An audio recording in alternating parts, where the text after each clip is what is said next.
Ladies and gentlemen, thanks Bill for that introduction.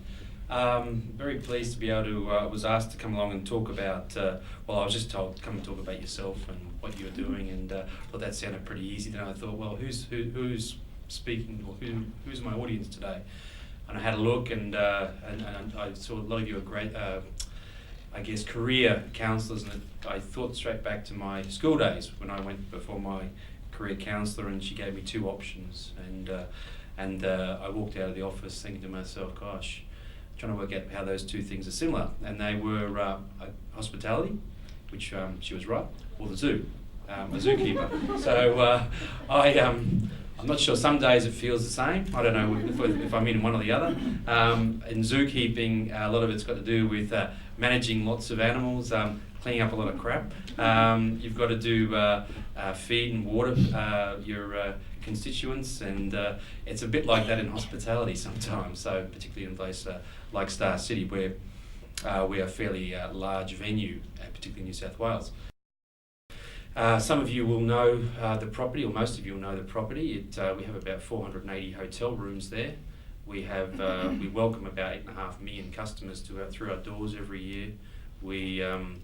It's a very busy complex. 22.5 million customers a year. We have about 15 restaurants and bars. I look after all those, look after the hotel. We have banquet facilities for about 1,500. What's important to us is the customer service training for those people. What's important is making sure we have all those people trained up on things like responsible service of alcohol, responsible gaming. It's important that we skill them in terms of how to handle conflict, because there is conflict at our sort of places. You know, most people go for a good time, but not all people have a good time. Why skill up a cleaner with responsible gaming? Well, you know, it's something that our business in a casino environment in particular has. They come into guest contact, and we are a lot about caring for our customers. And you know, if someone wants to have a chat with a housekeeper about, you know, maybe something gaming, we want to be able to skill our staff to be able to talk to them. Now that's sort of one level. We also have graduates. We're very keen to get more graduates into our property, because I guess they're the ones coming with the skills. Now, one of the key rules is they know a lot, graduates, they don't know it all. And I talk to a lot of young people coming into our business who, I guess, are eager to get my job immediately, you know, and some days I'd like to give it to them, and in fact most days. But what's important is that they're I guess patient, they listen to what we're trying to tell them, and we'll also actually try to absorb what they've got to say. Of our 3,000 staff at Star City, 1,000 have been there for 10 years or more. So they're the backbone of our business. Those people have been there a long time. They understand they understand our customers. They understand what makes Star City tick over, a place like that. And this is, I'm talking about Star City, this could be any hotel. It could be from a pub right up to an international hotel.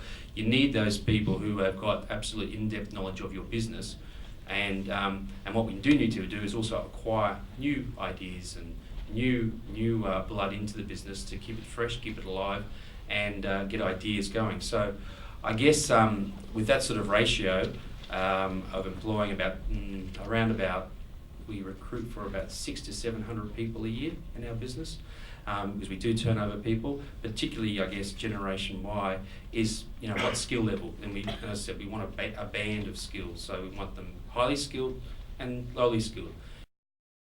We're a registered training office at Star City, so we offer certificate courses, 3 and 4. I think actually we also operate, the highest education you get at Star City is Diploma of Business Management, and we put through about 10 staff a year, so that's quite an intense program.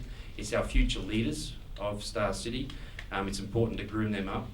I often sit in front of a forum like this of staff, and quite often the supervisor level is where, you know, there's probably about 600 or 700 supervisors at our business, and they talk about how tough it is, because some of the staff are getting paid more than them, and you know, because of the overtime and this sort of thing, and the supervisor on a salary. And my response usually is that, you know, that's probably true some days where they do get paid more than you, but I guess you've already stepped up into a supervisory role, so you've got an opportunity to go further. And what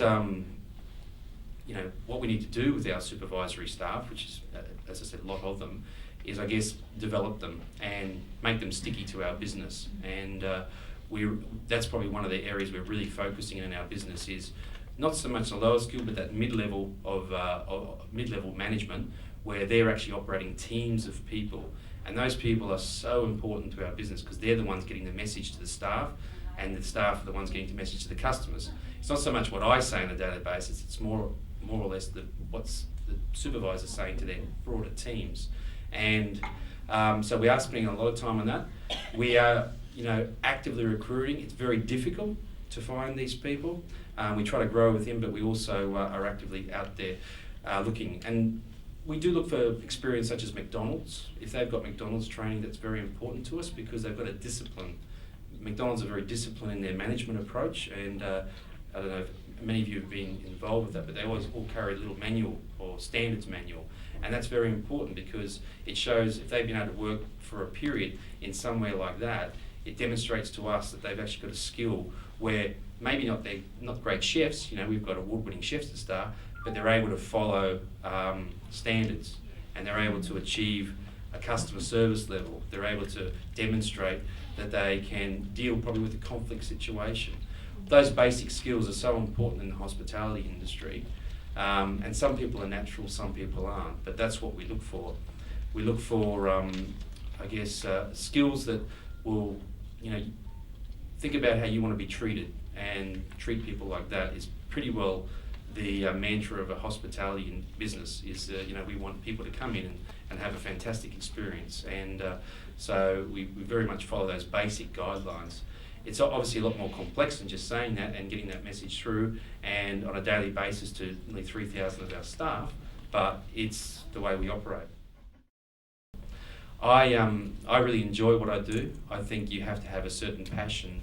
You have to be pretty, have a little bit of humility in it, when people do have high expectations when they stay with you, and you have to rise to that. If you don't rise to it, be prepared to hear about it because people will tell you. And if you are good at handling that at people, that's one of the first skills I look for is, I can give you the skills, but I can't give you the personality for this job. So that's a little bit of an overview, and I'm prepared to sort of answer any questions you've got, but I hope that's a little bit of an insight into what we look for and what we do. And as I said, I could talk for a long time, but there's plenty of other much better speakers than me, so thank you very much.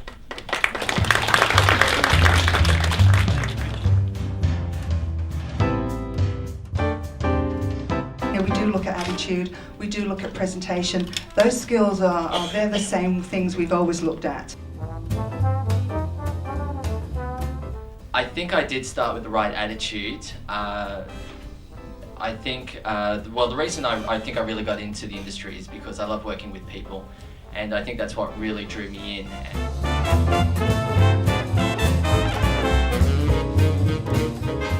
I think it was great how we had a variety of ages on the panel, so we had different people from different fields who'd study in different paths, and we were able to talk about the vet courses, which I found really interesting because we work a lot with the vet and school-based traineeships. I also found it very interesting listening to a person from Star City, because being able to talk about such a large-scale operation and the tourism and about the exporting of tourism was also very informative. I thought it was great to see so many people from industry starting to take an active look at skill shortages, not only now but for the future as well. So that was really encouraging to see that. Plus, it was good to see a lot of the young people, graduates and things like that coming through, and also starting to make a real difference in the industry as well.